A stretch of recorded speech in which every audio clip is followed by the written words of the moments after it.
Good evening, campers. I hope you're going well, gang. I hope you had yourselves an amazing week.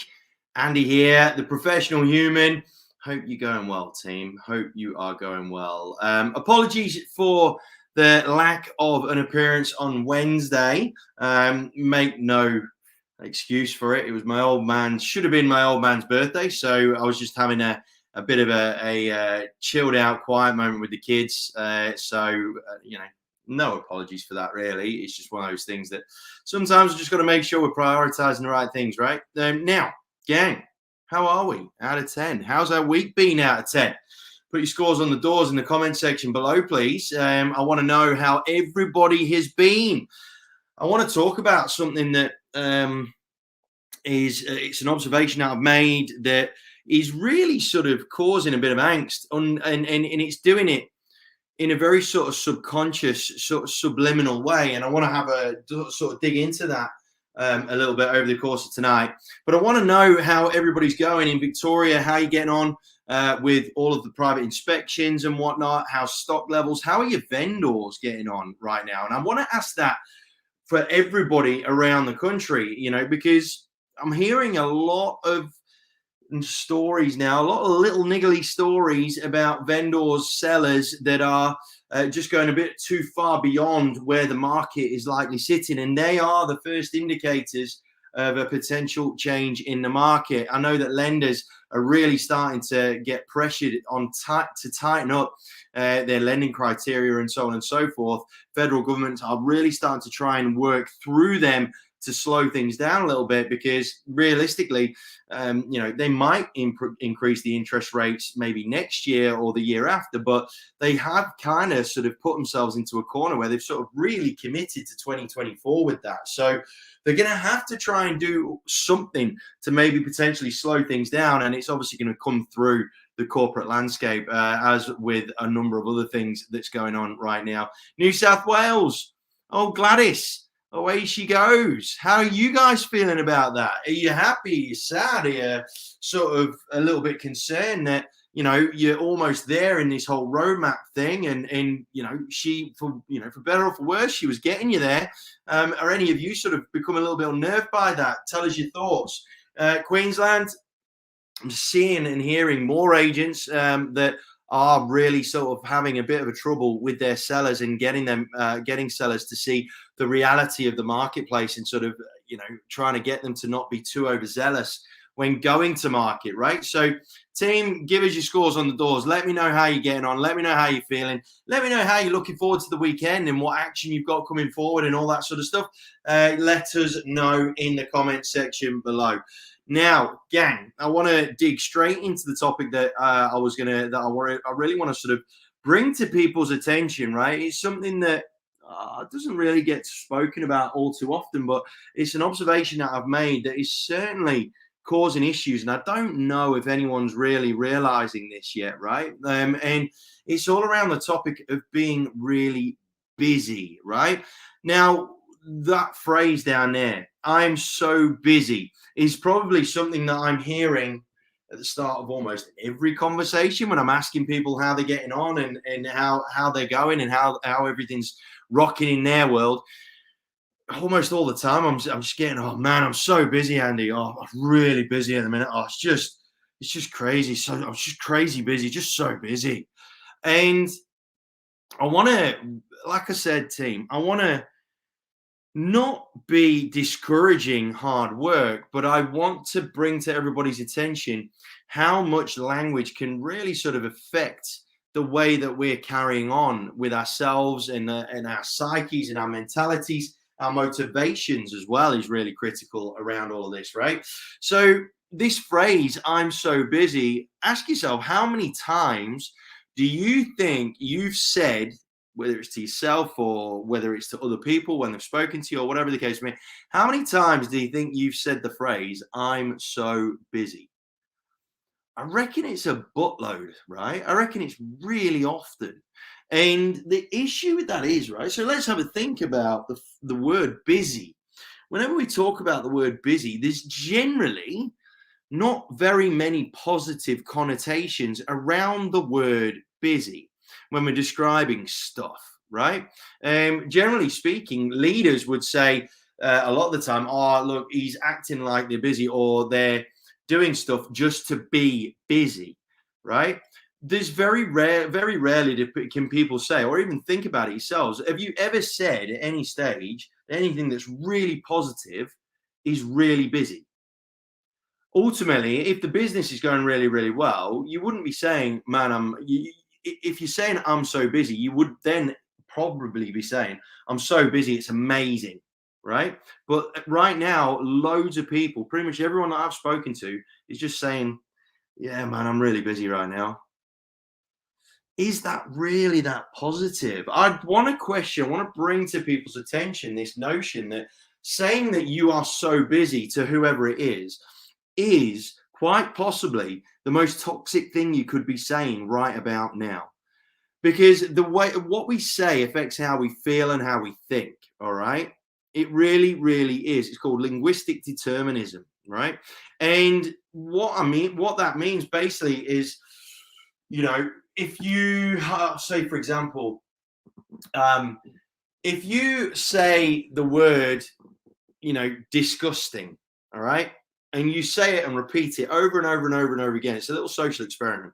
If you keep saying the word disgusting, it's disgusting, disgusting, and then you go, once you've said it over a period of time for however many times, once you then go to try something that you would generally feel is quite nice, the flavor, the taste, the texture, everything about whatever it is would be tainted. You all of a sudden won't like it as much.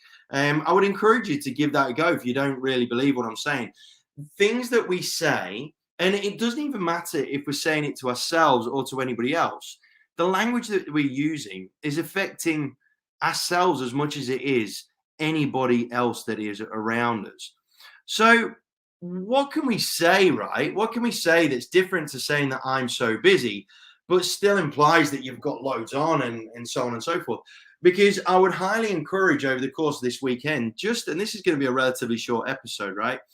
I just want people to sort of have a think about just over a few minutes, just while you're pondering, if you've got a spare few minutes at some stage during the course of the weekend, have a think and have a feel for the language that you are using right now. Replay a few conversations that you've had over the course of the last week and have a think and have a feel about how that made you feel through that conversation. I do it myself, right? I'm generally, and this is something that I've been working on quite a lot over the last few years, is generally speaking, my self-talk's really bad. And I've just done it then. My self-talk needs a hell of a lot of adjustment, right? In order to help keep me on the straight and narrow from a mental health point of view and all that sort of jazz. I am the strongest critic when it comes to how I'm getting on with everything, right? And it's something that, also ties in to my sort of growing ethos around goals and how we value goals and the way that we talk about goals and so on and so forth. Because one thing that my psychologist picked up with me was whenever she tried to give me a compliment, I would always say, oh, you know what, we're getting there. And she pulled me up only a few weeks ago and said, hey, Andy, you need to stop saying there. There doesn't exist. We need to focus on being in the present. You need to focus on being content with the work that you're doing now. We need to work. We've got to get around to being focused and fixated on that instead of always thinking that there should always be doing better at some point over there. Therefore turning whatever you've done now into something of insignificance.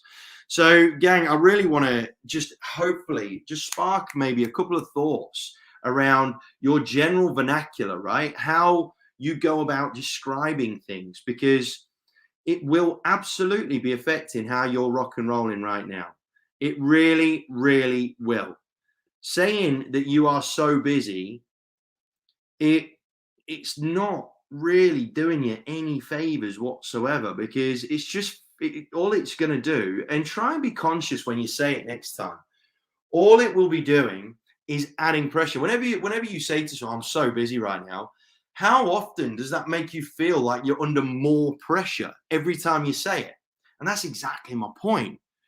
We know the sort of pressures that we're under right now. We don't want to then be exacerbating it by the language that we are using in order to communicate that to either other people or to ourselves.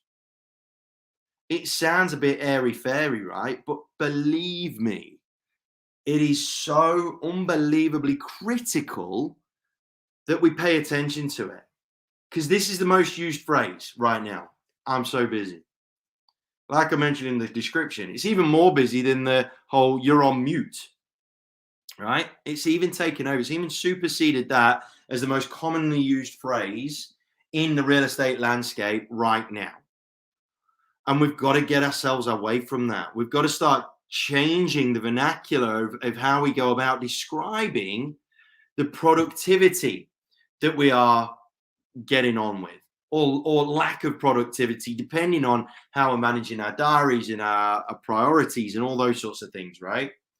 It's really, really important that we think about this, gang. Because instead of saying, I'm so busy, you could be saying, man, I'm kicking goals left, right, and center. Or, man, I'm so productive right now. It's amazing. Just to have a feel of it. I mean, even try it yourself, right? Now, man, I'm so productive right now. That just saying it to me actually makes me buzz a little bit. And you can have that as well. The ability to do this isn't like only for certain people. This is just basic language. These are just basic words.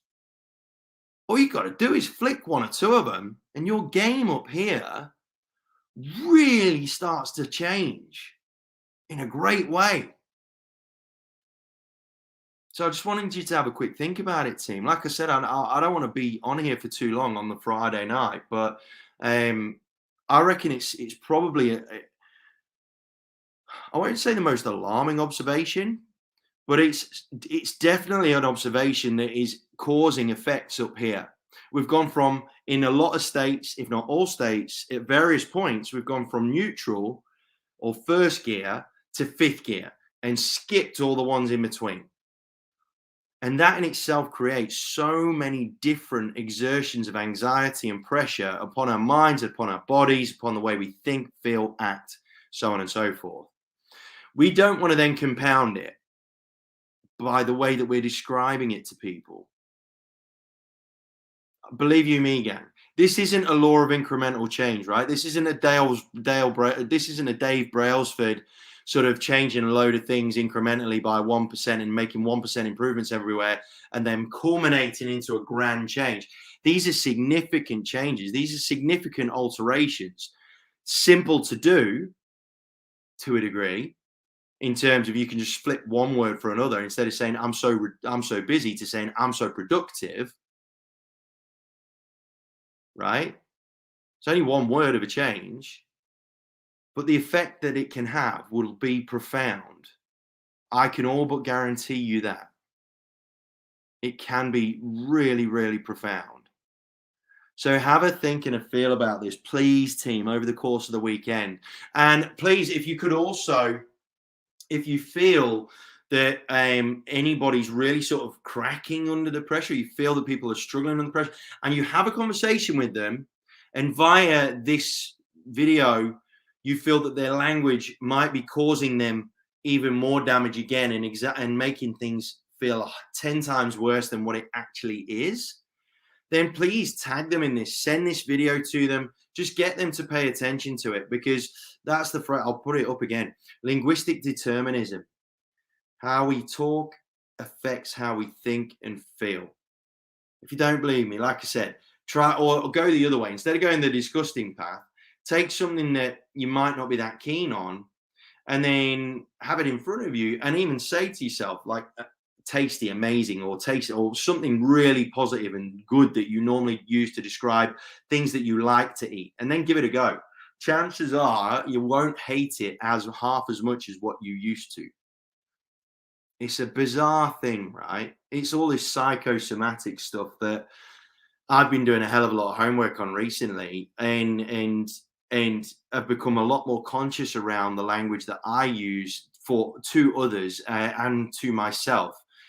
It's a game changer, team. It really is. It sounds simple. It sounds daft. It sounds airy-fairy, but I'm telling you, it works. It really works. So have a think about it, gang. Instead of saying that you're shit, or instead of saying, oh, come on, Andy, or come on, man, that was shit. Why don't we try and change our language around that to, oh, come on, Andy, we know we can do better. No, come on, Andy, you've got this, or something along those lines in terms of that self-talk. It's you, yeah, Lisa. I'm just going to bring that up actually. Instead of saying I have to I get to, changes the whole spin on something. Who did I hear that from? There's a one of the big speakers, one of the big names in the world at the minute that said that I heard that on a podcast, and it was all around Steve Harvey. Of all the people, Steve Harvey, the comedian, the black comedian who hosts Family Feud over in the US. It was an episode. It was a YouTube or a podcast that I heard him say. People that say I have to do this, I have to do that. Generally, the ones that really lament anything that they do.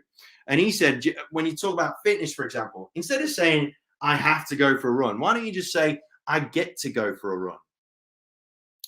All of a sudden your language turns into a gratitude language, right? A language of being grateful for what you are able to do. And that's an amazing example of what I'm talking about here with this whole linguistic determinism. It's one of the simplest ways of looking of highlighting it. But you've got to try and be more aware as to said vernacular that you are using regularly. Like I say, I'm becoming so much more conscious of it. I do my best. I'm not infallible, but I do my best to avoid the word busy. Right? So whenever anybody asks me, a lot of the time, and people can attest this, I'll say, you know what? It's nice to feel wanted. Because it just makes me smile to say that. Right? It's nice to feel wanted. It is. You can look at it and saying, oh shit, I'm so busy. I've got however many auctions, or I've got so many training sessions or whatever. Oh, I'm so busy, right? Or I could just say, you know what? It's really cool that people are happy to give me their time. It's really good. It's not, like I said, I use that phrase all the time. It's nice to feel wanted, because it is team. Whether you feel it right now, you don't, or tomorrow, when you might have in Victoria or Sydney, where you've got like 2.5 hours of private inspections at one property, and halfway through there you'll be looking at your watch going, I can't believe I'm still here. I could have got them all through in half an hour. You can talk to yourself like that and compound the issue, but it ain't going to make any shit any different or any better, right? So instead of that, why don't you just think to yourself, take a deep breath and go, oh man, it's nice to feel wanted. Because it's wicked. It's cool. Try and pick yourself up with one or two of these things and become more aware of it, and then hopefully guide yourself into a better state via the language that we use to ourselves and to other people. All right, campers. It sounds so small. I guarantee it's a game changer. You've got to be conscious about it though. And I feel that this phrase, I'm so busy, we need to try and help people around us and ourselves to come away from that and talk about being so productive by, I'm having so much fun right now, or I'm seeing loads of people. It's great, right? That's the sort of language that we need to be looking at using a lot more. All right, team, have an amazing weekend. I hope you have if you're watching the NRL grand final between the Rabbitohs and the Panthers, good luck if your team's taking part, but hopefully it'll be a good game for the neutral. If you are chilling out, enjoy it. If you're doing stuff that's productive, make sure you follow it through. I was planning on selling my house, but it looks like that's already done, which is amazing. So hopefully, fingers crossed, we will get to have a Sunday where I have no agenda, which is a rare thing. And I'm really looking forward to it. I'm going to pick up my guitar. I'm going to probably learn a new song. All right, campers, stay safe, stay healthy. Most importantly, though, team, stay happy and keep your ears open for some of these language, for some of this language, for some of these words that you might be able to change that can alter your course significantly moving forward. Take care, gang. Love you. Speak to you soon.